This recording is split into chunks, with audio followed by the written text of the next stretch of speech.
Very quick tutorial on how to make this half a heart shaped beaded bag. Firstly, you are going to make a flat matting of 3 rows. Then you close the matting up with beads to get this beaded rod.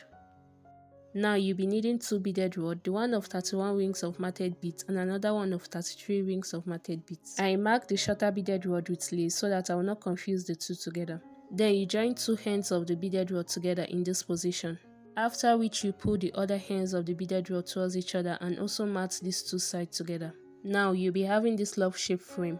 Then you make this half a heart shape matting using mostly a cycle of 6 beads, and you will make 2 of this, one for each side of the bag.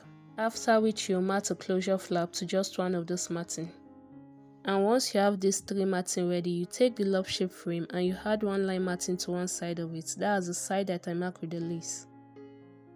Then you take one of the flat side matting and mat it to the love shape frame using a cycle of 6 beads. You do that all through this line, then you tie and cut off the excess fishing line. Then you turn the bag around and join the sides together using the same last process.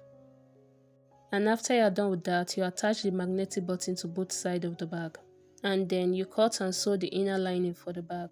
After which you put the lining in the bag, and that's all there is to making this beaded bag. Now for a more detailed beginners friendly tutorial on how to make this half a heart shaped bead bag. The video is up on this same channel. See you then.